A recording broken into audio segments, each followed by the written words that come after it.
Hello dear students, कैसे हैं आप सभी। ठंड बहुत ज़्यादा है और सब जगह ही प्राय ठंड बहुत पड़ रही है। सभी अपना बचाव करके रहें क्योंकि अब आपके फाइनल्स एग्जाम बहुत पास में हैं। यहाँ आप देख रहे हैं ये वीडियो मैंने इंग्लिश मीडियम में पहले डाल रखी है, मेंडल के लॉ के जो वीडियो है, पर यहाँ मैं डाल रही हूँ हिंदी मीडियम में। तो जिनको इंग्लिश में समझ में आ गई है वो बेहतर है हिंदी मीडियम वालों के लिए, पर जिन्हें समझ में नहीं आई है हिंदी मीडियम स्टूडेंट्स के लिए स्पेशली वीडियो में डाल रही हूँ। तो यहाँ आप देख सकते हैं मैंने मेंडल के लॉ का डाला हुआ है, मेंडल के नियम। तो इससे पहले मैं 2 से 3 ऑब्जेक्टिव क्वेश्चन बताना चाहती हूँ जो यहाँ से डेफिनेटली बनते हैं। पहला, मेंडल ने किस पौधे पर अपना प्रयोग किया? तो मेंडल ने मटर के पौधे पर अपना प्रयोग किया। मटर के पौधे का वैज्ञानिक नाम पाइसम सटाइवम। इसके बाद में इन्होंने कितने जोड़ी लक्षणों पर प्रयोग किया? तो 7 जोड़ी लक्षणों पर प्रयोग किया। इसके बाद में मेंडल के जो मटर के पौधे का चयन किया था तो कितने गुणसूत्र थे? तो 7 जोड़ी लक्षण लिए और टोटल गुणसूत्रों की संख्या 14 थी, या कहें 7 जोड़ी। तो इस प्रकार से आप ये 3-4 क्वेश्चन। और मेंडल अनुवांशिकी के जनक कौन है? तो ग्रेगर जॉन मेंडल, ये आपको कॉमनली पता होगा। अब हम आ जाए, मेंडल ने जो नियम दिए हुए हैं, प्रभाविता का नियम, पृथक्करण का नियम और स्वतंत्र अपव्यूहन का नियम। कभी भी हिंदी मीडियम में ये इंग्लिश में नाम नहीं आते हैं, पर आपको बोर्ड के एग्जाम में दोनों मिलेंगे, हिंदी इंग्लिश दोनों में। प्रभाविता का नियम जो है, इन्हें सबसे पहले कौन कौन से संकरण पर आधारित है? तो प्रभाविता का जो नियम है और पृथक्करण का नियम है, ये दोनों एक संकर संकरण पर आधारित है। एक संकरण मतलब कहें इसमें ये दोनों नियम, और द्विसंकर संकरण पे आ जाएंगे ये वाला नियम द्विसंकर संकरण पे।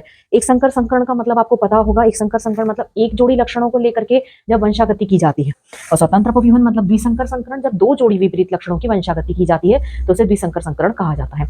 यहाँ पर जो दोनों नियम होंगे, आप ये तीनों नियम बहुत अच्छे से समझें, क्योंकि यदि आपको ये नियम समझ में आ गए तो मेंडलवाद से विचलन मतलब मेंडल के नियम के विपरीत भी कुछ घटनाएं देखी गई वैज्ञानिकों के द्वारा, वो भी इस नियम पर ही आधारित है। अगर आपको ये समझ में आ गए तो वो 5 घटनाएं हैं, अपूर्ण प्रभाविता, सहप्रभाविता, बहुविकल्पिता, बहुप्रभाविता और बहुजीनी वंशागति। तो वो 5 हमेशा हर एग्जाम में पूछी जाती हैं, और बोर्ड में भी आप ये मान के चलिए वहां से क्वेश्चन डेफिनेटली आता है। तो आपको ये नियम समझना बहुत ज्यादा जरूरी है।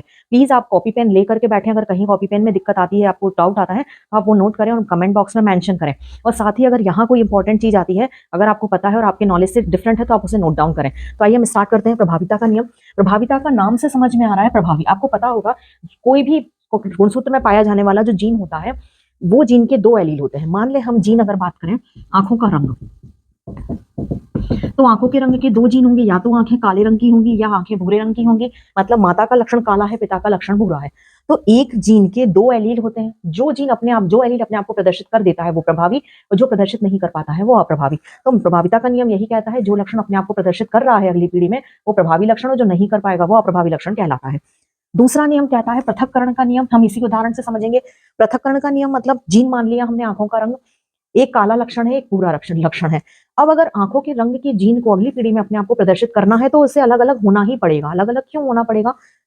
क्योंकि या तो जो अगली संतति बनने वाली है जनरेशन में, या तो वो काली रंग की आंखों के साथ पैदा होगी या वो भूरे रंग की आंखों के साथ पैदा होगी। ऐसा नहीं हो सकता है कि एक ही व्यक्ति में 2 प्रकार की आंखें हो। तो जीन को अपने आप को तोड़ना पड़ रहा है, जीन की जोड़ी टूट रही है, मतलब पृथक हो रही है। तो ये कहलाता है पृथक्करण का नियम। इनके अनुसार था कोई भी जीन जब अगली पीढ़ी में जाएगा तो या तो वो प्रभावी लक्षण प्रदर्शित करेगा या वो अप्रभावी। अप्रभावी नहीं करेगा मतलब वो लक्षण केवल प्रभावी होगा, तो या तो काला प्रदर्शित होगा या भूरा, मतलब जीन की जोड़ी टूट जाएगी, पृथक हो जाएगी, मतलब पृथक्करण का नियम। तीसरा नियम कहता है स्वतंत्र अपव्यूहन का नियम। स्वतंत्र अपव्यूहन का नियम बहुत इंटरेस्टिंग है, यहाँ से क्वेश्चन डेफिनेटली आता है, क्योंकि द्विसंकर संकरण पे आधारित है। और यहाँ आता है 9:3:3:1 का रेशियो, जिसमें टोटल 16 संतति बनती है। ये हमेशा बनाने के लिए आता है 3 से 4 नंबर में। अब ये लक्षण क्या कहता है? नाम से स्वतंत्र समझ में आ रहा है।